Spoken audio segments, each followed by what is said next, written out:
Halo semuanya, selamat datang kembali di video analisa harian XAU USD bersama Mandana.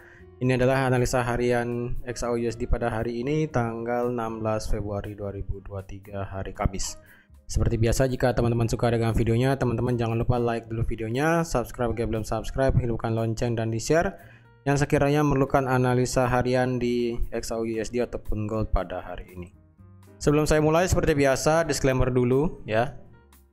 Jadi apa yang saya sampaikan pada video analisa merupakan hanyalah edukasi semata yang dimana kita akan belajar bersama-sama bagaimana menganalisa suatu market.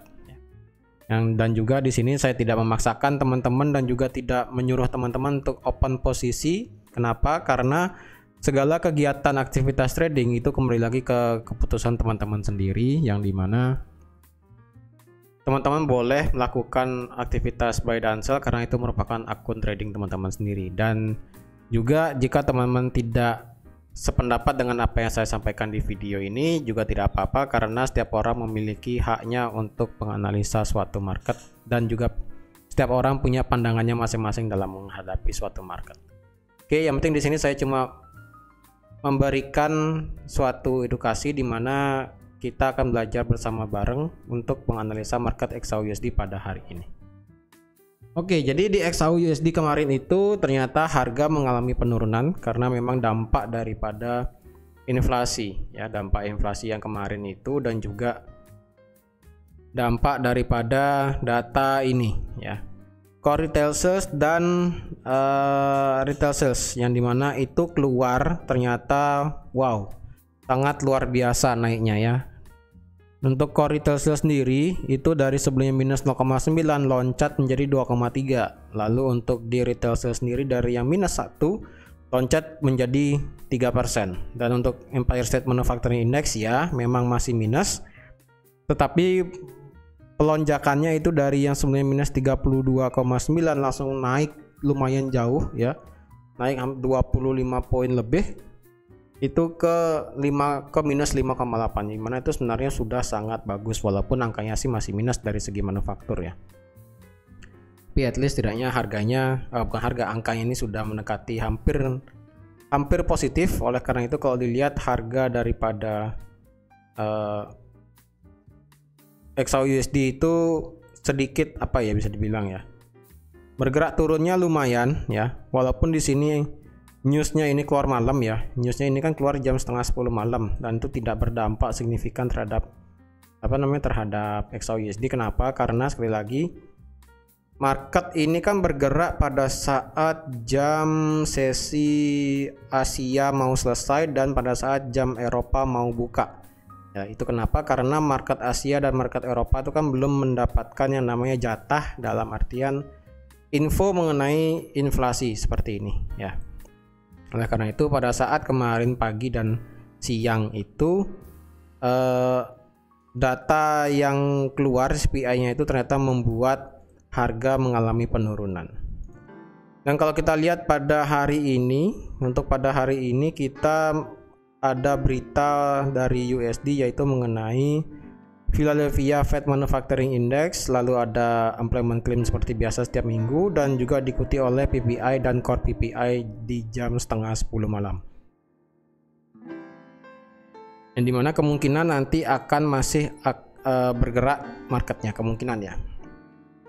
Lalu sekarang bagaimana? Apakah kita bisa open posisi untuk saat ini? Kalau saya pribadi ya, karena kemarin kita sudah melewati bearish flag ya kan. Kemarin kan di sini sekali lagi saya ingatkan, di sini kan ada bearish flag. Yang dimana kebiasaannya bearish flag itu ya, ini bearish flag ya. Ini kan kemarin sudah digambar sama teman saya di sini. Nah, ini kan ada bearish flag ya kan. Dan dimana kebiasaannya itu adalah bearish flag itu adalah 1:1 ya. Dan teman-teman bisa lihat sendiri 1:1 dari bearish flag itu sudah selesai. Sudah selesai ya. 1:1 bearish flag itu sudah selesai, yang dimana harga terendah itu mencapai 18.31. Yang dimana jika suatu suatu pattern itu sudah selesai dalam artian bukan sirkulasi, pergerakannya ya. Jika suatu pattern pergerakannya itu sudah selesai, maksudnya itu adalah jika kita melihat bearish flag atau nggak bullish flag, kebiasaannya adalah jika harga itu break daripada flagnya, maka penurunan selanjutnya itu akan sepanjang tiangnya. Dan kalau dilihat teman-teman sendiri, tiang ini kita tarik dari yang area di supply di sini. Dan jika kita samakan dengan tiangnya, itu jika dia ngebreak, harga memang sekarang sudah selesai untuk dia sudah mencapai target paling bawah ya, sampai di 18.31, dan harga memang sudah berhenti sampai sana. Dan juga kalau teman-teman lihat di sini kan ada demand H1 ya kan. Di sini demand H1, dan demand H1-nya di sini sudah di break. Jadi otomatis demand H1 kita bisa delete, dan harga benar-benar tertahan di demand H4 ya. Harga sekarang benar-benar tertahan di demand H4 di sini. Tertahan di demand H4, yang dimana harga itu tertahan di demand H4. Mungkin lebih tepatnya itu kita pakai demand daily aja, lebih gampang ya. Nah, karena kalau dilihat demand daily di sini masih concern, dalam artian masih intact ya untuk di demand daily. Di demand daily ini masih bagus ya, walaupun dari segi aturan sebenarnya jika suatu area area demand dan supply, jika itu harga terlalu masuk ke dalam ya, ini kan harganya sudah terlalu masuk ke dalam nih. Kebiasaannya itu adalah jika harga sudah masuk terlalu dalam, biasanya harga akan di break, tapi tidak menutup kemungkinan jika dia masuk sangat dalam, maka biasanya juga akan ada perlawanan yang cukup kuat untuk mendorong ataupun membuat market ataupun harga itu bergerak berbalik arah seperti itu. Jadi misalnya jika ini kan sudah terlalu dalam ya, besar area demandnya kan sebesar ini, dan kalau dilihat ini sudah setengah lebih harga itu turun kemarin ya. Dan kalau bisa dilihat ini sisa daripada demand ini tinggal sepertiganya aja, dan dimana kemungkinan harga itu bisa di break juga, dan bisa harga itu malah terbang naik lagi.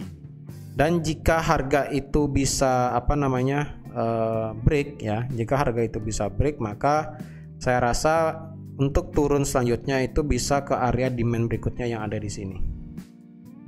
Kenapa demand yang ada di sini? Karena kalau dilihat ini juga merupakan area SNR, support resistan ya di sini, yang ada di harga 18.0 berapa nih saya kasih ya, 18.08 saya kasih ya.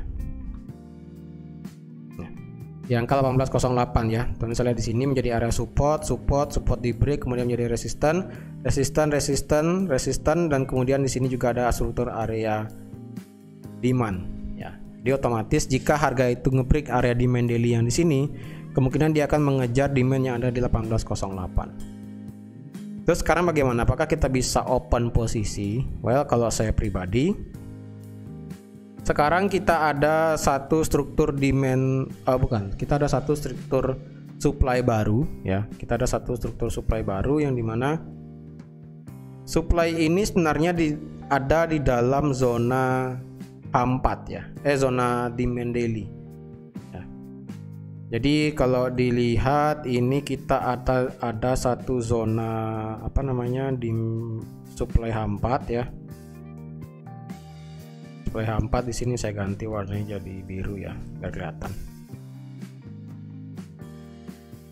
Nah, jadi ada satu zona di sini, tapi zona ini merupakan zona supply H4 ya.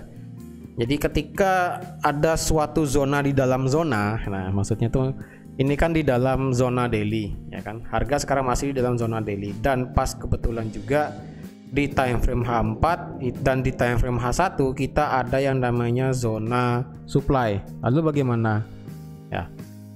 Apakah kita bisa memakai zona ini? Kalau saya pribadi bisa ya. Tapi mengingat ini lawannya adalah demand daily, jika teman-teman ingin sell di area ini, setidaknya teman-teman stop lossnya di atas resisten saat ini adalah di 18.70 mau nggak mau ya. Misalnya seperti ini, harga misalnya nanti naik ya kan. Misalnya teman-teman berekspektasi harga ini naik sampai sini ya kan, dan kemudian pada saat ada konfirmasi untuk nge-sell, teman-teman nge-sell. Kalau saran saya untuk saya pribadi, untuk stop loss itu saya akan taruh di atas 18.70, bisa di 18.73, 18.75 2 seperti itu ya. Dengan target saya ya at least 1:1. 1:1 ya di di 1843 atau enggak di 1840 deh, biar biar 1, lebih gitu kan. Bisa seperti itu. Karena kalau saya pribadi, jika ada zona di dalam suatu zona yang dimana zona sebenarnya itu adalah zona yang di time frame-nya lebih besar, itu saya prefer untuk memakai zona yang lebih besar ya. Jadi kalau saya mau nge-buy di sini bisa ya. Jikapun saya ingin nge-buy di sini nanti bisa, karena kalau dilihat stop loss saya itu lebih pendek ya. Kenapa? Misalnya nekat nge-buy di sini dan langsung pasang stop loss di 18.20, karena ini kan paling bawahnya adalah di 18.25. Pasang stop loss di 18.20 dengan target saya ya udah di area ini, di area supply ini, dan maksimal take profit saya adalah bisa sampai sini ya, bisa sampai sini, bisa sampai di 18.89. Ini sangat bagus sekali ya. Secara price action di candle H4 memang harga itu dari yang candle besar kemudian candlenya itu mengecil doji dan mulai bergerak naik lagi. Dan kalau dilihat saya rasa sih akan ada kenaikan untuk saat ini di di XAUUSD. Dan kalau kita lihat apakah harga ini membentuk suatu channel, kok kemarin kita lihat nggak ada ya. Harga itu tidak ada membentuk channel sama sekali dan juga nggak ada bikin apapun ya kan. Dia juga sudah ngebreak di sini, jadi nggak ada trendline ke bawah, nggak ada ya. Trendline ke bawah nggak ada, secara trendline yang lain juga nggak ada. Nah di sini nggak ada juga. Jadi otomatis kita akan melihat secara candle aja, kita tidak ada melihat trendline, nggak ada, dan juga secara supply demand aja. Dan kalau kita ukur secara Fibonacci yang kayak kemarin ya, kayak kemarin itu kan harga benar-benar berhenti di Fibonacci 1618 ya, dan dimana sekarang kemungkinan harga bisa turun lagi ke di 2,72. Kalau saya tarik Fibo dari sini ya, ya ini sudah lewat sebenarnya ya, di 76,8 dia juga sudah lewat. Kemungkinan dia akan bisa turun lebih lanjut, tapi mungkin karena dia sekarang masih berada di zona demand daily, jadi nggak ada salahnya untuk open posisi. Tapi kalau saya pribadi sih berdasarkan price action aja ya, ini cuma berdasarkan price action aja, yang dimana price actionnya itu candlenya mengecil dan kemudian candlenya mulai berputar. Dalam artian itu kayak gini lah bahasanya. Dari dia turun, dari dia candle besar ya kan, dari candle besar, kemudian dia candlenya kecil, kemudian ada doji panjang, habis itu ada membesar lagi. Nah di sini bisa jadikan titik entry untuk bisa bergerak naik ke atas seperti itu. Jadi dengan price action seperti itu pun bisa dalam open posisi. Jadi walaupun tidak menunggu konfirmasi pun bisa. Tapi dengan lebih baik adalah dengan open posisi. Dengan konfirmasi. Entah itu di time frame H1 atau di time frame M30 itu bisa. Ya. Karena berita nanti malam itu kita akan menghadapi unemployment claim seperti biasa, pengangguran mingguan, dan juga ada PPI dan juga core PPI. Kemungkinan harga itu bisa bergerak ya, yang dimana tidak menutup kemungkinan harga itu stuck juga, bisa juga, karena kan kemarin secara retail sales itu dan juga dari manufacturing index yang kemarin harga itu tidak bergerak ya.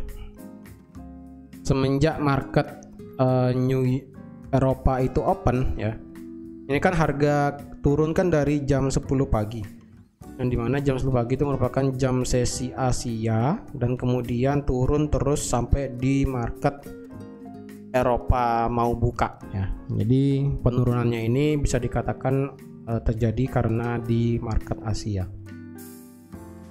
Dan sekarang market Asia belum terlalu kelihatan, dan juga market Amerika kemarin terlalu sepi ya. Padahal kemarin itu kalau dilihat sebenarnya nggak ada hari libur sebenarnya kemarin ya.